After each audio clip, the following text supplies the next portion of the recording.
Hello children, good morning. आज हम हिंदी की क्लास में पाठ 2 का रिवीजन करेंगे। पाठ 2 में है कृष्ण सुदामा। जो हमने पढ़ा था, इस पाठ में बताया गया है कृष्ण सुदामा की मित्रता के बारे में। बहुत समय पहले की बात है, कृष्ण और सुदामा एक ही गुरु के आश्रम में पढ़ते थे। 2 मित्र थे, कृष्ण और सुदामा। वे दोनों कहाँ पढ़ते थे? एक ही गुरु के आश्रम में पढ़ते थे। दोनों पक्के मित्र थे। जैसे कि आप स्कूल में रहते हैं, आपके बेस्ट फ्रेंड्स रहते हैं स्कूल में, ऐसे उनके आश्रम में वो दोनों एक दूसरे के पक्के मित्र थे। दोनों एक दूसरे पर जान छिड़कते थे। समय बीता, कृष्ण बने द्वारिका के राजा, पर सुदामा का जीवन तो गरीबी से भरा था। क्या हुआ फिर? उनकी शिक्षा हुई कहाँ पर? आश्रम में। उसके बाद शिक्षा समाप्त हुई। जब वो घर वापस लौटे तो जो कृष्ण थे वे बने द्वारिका के राजा, लेकिन जो सुदामा थे वह गरीब ब्राह्मण के पुत्र थे। तो उनका जीवन कैसा था? गरीबी या फिर बोला निर्धनता से भरा हुआ था। निर्धनता थी उनके जीवन में। कृष्ण द्वारिका के राजा बन गए। एक दिन सुदामा की पत्नी ने उनसे कहा, आप बहुत बार कह चुके हैं कि द्वारिका के राजा श्री कृष्ण आपके मित्र हैं, आप उनके पास क्यों नहीं जाते? वे ज़रूर आपकी मदद करेंगे। क्योंकि वो बहुत अधिक निर्धन थे, निर्धनता से बहुत परेशान थे। तो उनकी पत्नी थी सुदामा की, जिनका नाम सुशीला था। तो उन्होंने सुदामा से कहा कि आपने कई बार बताया है कि जो द्वारिका के राजा हैं श्री कृष्ण, वो आपके मित्र हैं, आप उनके पास जाइए, वो आपके मित्र हैं तो आपकी मदद अवश्य करेंगे निर्धनता दूर करने में। सुदामा मान गए। फिर बोले, घर में तो कुछ है नहीं, मित्र के लिए क्या उपहार ले जाऊं? कि हम किसी के यहाँ जाते हैं तो कुछ ना कुछ उपहार लेकर जाते हैं। अब मित्र के यहाँ जा रहे हैं तो खाली हाथ तो जाएंगे नहीं। तो सुदामा ने कहा, घर में तो कुछ है ही नहीं, हम क्या लेकर जाएंगे उपहार स्वरूप या भेंट स्वरूप? तब सुदामा की पत्नी पड़ोस से थोड़ी सी चावल ले आई और पोटली में बांधकर सुदामा को दे दिए। पड़ोस से क्या लेकर आ गई? वो चावल लेकर आ गई थोड़े से, और पोटली में उनको बांधकर और सुदामा को दे दिए ताकि वो श्री कृष्ण को दे दें उपहार स्वरूप। सुदामा घर से चल पड़े। द्वारिका बहुत दूर थी, पैदल ही अपना पूरा सफ़र तय करना था। तो वे पैदल चल पड़े घर से। उनका मन डामाडोल हो रहा था, संकोच कर रहे थे कि जाएं कि नहीं जाएं। क्या पता वो हमें पहचानेंगे कि नहीं पहचानेंगे, और वो हमारी मदद करेंगे या नहीं करेंगे। अब तो बहुत बड़े, मतलब बचपन में मित्र थे, परंतु अब तो बहुत बड़े हो गए, राजा बन गए। अब तो वो, अब क्या पता पहचानेंगे कि नहीं पहचानेंगे। वे सोच रहे थे, कृष्ण अब इतने बड़े राजा हो गए, अगर उन्होंने ना पहचाना तो, यदि वे नहीं पहचाने हमें तो हम क्या करेंगे। चलते चलते हुए द्वारिका पहुँचे। ये सोचते हुए, संकोच करते करते, सोचते हुए वो कहाँ पहुँच गए? चलते चलते द्वारिका जा पहुँचे। कृष्ण के महल के द्वार पर जा खड़े हुए। कृष्ण का महल, राजा थे तो महलों में रहेंगे ही। तो कृष्ण के जो महल के दरवाजे थे, द्वार मतलब दरवाज़ा, वहाँ पर द्वारपाल खड़े हुए थे। द्वारपाल ने पूछा, आपको किससे मिलना है? द्वारपाल क्यों खड़े रहते हैं? कि जो अंदर आ रहे हैं या बाहर जा रहे हैं, मतलब जो अंदर आ रहे हैं उनसे पूछना कि आपको किससे मिलना है या आपको क्या काम है। जब वो उनको बताएंगे तब वो अंदर जाकर बताएंगे महल में। तो सुदामा ने क्या बताया? सुदामा ने अपना परिचय दिया कि मेरा नाम सुदामा है, मैं अपने मित्र कृष्ण से मिलने आया हूँ। सुदामा ने अपना परिचय बताया वो उस द्वारपाल को कि मेरा नाम सुदामा है और मैं अपने मित्र कृष्ण से मिलने आया हूँ। तो द्वारपाल ने क्या कहा कि आप बाहर ठहरिए, हम भीतर जाकर श्री कृष्ण को आपके आने की सूचना देते हैं। तो जैसे ही उन्होंने सूचना दी अंदर जाकर, द्वारपाल ने जैसे ही भीतर जाकर द्वारपाल ने सुदामा का नाम लिया, कृष्ण दौड़े दौड़े बाहर आए। जैसे उन्होंने सुदामा का नाम लिया कि अरे कृष्ण सुदामा आए हैं, तो दौड़े दौड़े आए, सुदामा को बाहों में भर लिया, फिर आदर से अंदर ले गए। उन्होंने उनको गले लगा लिया, बचपन के मित्र सुदामा को गले लगा लिया, और फिर वो उनको आदर से अंदर लेकर गए। खुद परात में पानी लेकर उन्होंने सुदामा के पैर धोए। परात मतलब जो एक बड़ा से बर्तन रहता है, थाली बोल सकते हैं इसको, ऐसे ये पानी लिया उन्होंने, और उन्होंने क्या किया?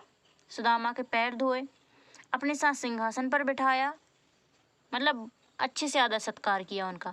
फिर दोनों बहुत देर तक बचपन की बातें याद कर करके हंसते रहे। जो समय उन्होंने आश्रम में बिताया था, उस समय को याद करते करके, उस समय की बातों को याद करके बहुत देर तक वे वार्तालाप करते रहे।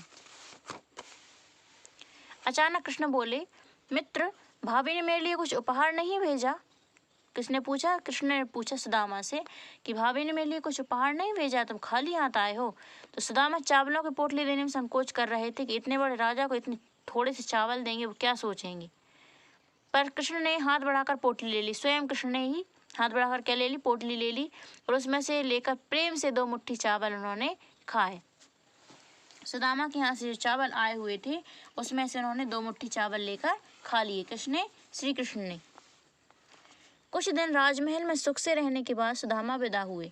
कुछ दिन तक श्री कृष्ण ने सुदामा का बहुत अच्छे से आदर सत्कार किया, महल में रहे और फिर उसके बाद वहाँ से वापस आना था। घर लौटते समय वे सोच रहे थे, कृष्ण ने कुछ दिया तो है नहीं, अब मैं घर जाकर क्या कहूँगा। क्यों आए थे सुदामा कृष्ण के यहाँ? वो आए थे मदद मांगने के लिए ताकि उनकी निर्धनता को दूर किया जा सके, लेकिन कृष्ण ने कुछ भी नहीं दिया। अब वे सोच रहे थे अब घर जाकर क्या कहेंगे। सुदामा जब अपने गांव पहुंचे तो देखकर चकित रहेगा, चकित मतलब हैरान रहेगा, आश्चर्यचकित रहेगा। क्यों रहेगा कि जहाँ उनकी टूटी फूटी झोपड़ी बनी थी, जहाँ वो पहले टूटी फूटी झोपड़ी में रहते थे, अब वहाँ पर महल खड़ा हुआ था। मतलब वहाँ पर अब क्या बन गया था? महल बन गया था। मन ही मन बोले, यह चमत्कार अवश्य कृष्ण ने ही किया है। उन्होंने सच्ची मित्रता का मान रख लिया, सच्ची मित्रता निभाई। किसने किया था ये चमत्कार? ये चमत्कार श्री कृष्ण ने किया था। महलों को देखकर श्री कृष्ण के चमत्कार को सुदामा समझ गए कि ये चमत्कार कृष्ण ने ही किया है और उन्होंने अपनी मित्रता का मान रख लिया, उन्होंने अपनी मित्रता निभाई। इससे हमें कहानी से क्या संदेश मिलता है कि सच्ची मित्रता अनमोल है, उसका मान रखना चाहिए, हमेशा मित्रता को निभाना चाहिए। ठीक है, ये हो गया एक्सप्लेनेशन। और हम इसके अभ्यास प्रश्नों को जो हमने प्रीवियस वीडियो में जब हमने जब इस पाठ को पढ़ाया था तो हम इसको बता चुके हैं। इसके क्वेश्चन आंसर भी आपको राइट करा दिए थे। एक बार और देखते हैं हम। सही विकल्प के सामने सही का चिन्ह लगाइए। कृष्ण और सुदामा कौन थे? पक्के दुश्मन, सगे भाई, पक्के मित्र या फिर इनमें से कोई नहीं? ये था यहाँ पर, ये दोनों पक्के मित्र थे, तो यहाँ पर क्या आ जाएगा? पक्के मित्र। उसके बाद खा, सुदामा मदद के लिए किसके पास गए? द्वारपाल के पास, श्री कृष्ण के पास, अपने मित्रों के पास या इनमें से कोई नहीं? तो यहाँ ये बोला था ना, उनकी पत्नी ने, सुदामा की पत्नी ने उनसे कहा कि आप बहुत बार कह चुके हैं कि द्वारिका के राजा श्री कृष्ण आपके मित्र, आप उनके पास क्यों नहीं जाते? जरूर आपकी मदद करेंगे। श्री कृष्ण के पास गए थे मदद के लिए, तो ये टिक किया है, ये श्री कृष्ण के पास।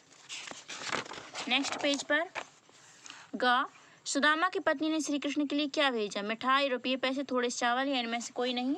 तो सुदामा की पत्नी ने थोड़े से चावल भेजे थे जो कि पड़ोस से लेकर आई थी, तो थोड़े से चावल इस पर टिक किया है। उसके बाद प्रश्न 2, रिक्त स्थानों की पूर्ति कीजिए। सुदामा का जीवन खालिस्तान से भरा था, ये लिखा है गरीबी से भरा था, यहाँ लिख दिया गरीबी से भरा था। सुदामा का मन खालिस्तान हो रहा था, कैसे हो रहा था? सुदामा का मन डावाडोल हो रहा था, ये लिखा, उनका मन डावाडोल हो रहा था, डावाडोल लिखा है। उसके बाद गा, कृष्ण ने सुदामा को खालिस्तान में भर लिया, तो यहाँ लिखा था सुदामा को बाहों में भर लिया, उनको गले लगा लिया था, तो यहाँ आएगा कृष्ण ने सुदामा को बाहों में भर लिया। फिर घा, सुदामा चावलों की पोटली देने में खालिस्तान कर रहे थे, क्या कर रहे थे? संकोच कर रहे थे, तो यहाँ लिख दिया ये संकोच कर रहे थे, ये हो गया खालिस्तान। उसके बाद है प्रश्न 3, सही कथन के सामने सही तथा गलत के सामने गलत का चिन्ह लगाइए। कृष्ण और सुदामा एक ही गुरु के आश्रम में पढ़ते थे, तो हाँ वो दोनों एक ही गुरु के आश्रम में पढ़ते हैं, हमने देखा भी था, एक कृष्ण और सुदामा दोनों एक ही गुरु के आश्रम में पढ़ते थे, तो यहाँ सही का निशान लगाया है। उसके बाद कृष्ण द्वारिका के राजा बने, ये लिखा कृष्ण बने द्वारिका के राजा, तो यहाँ भी सही का निशान आएगा।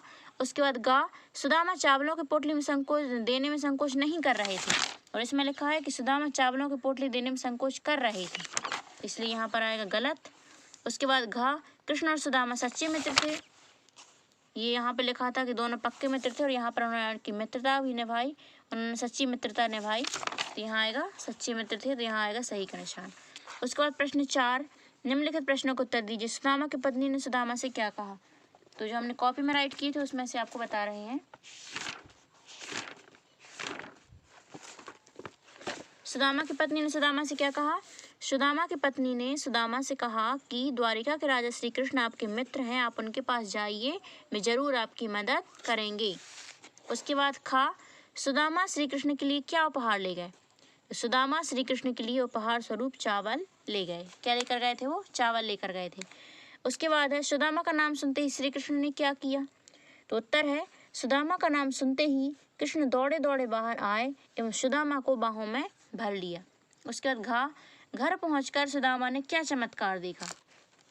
तो घर पहुंचकर सुदामा ने देखा जहां उनकी टूटी फूटी झोपड़ी थी वहां महल खड़ा था। ये हो गया उत्तर इसका, ये हो गया चारों उत्तर। ठीक है, उसके बाद प्रश्नोत्तर तो हमने आपको पहले ही आपको राइट करके सेंड किए थे, आपके पास होंगे, आपने फेयर कॉपी में भी राइट किए होंगे।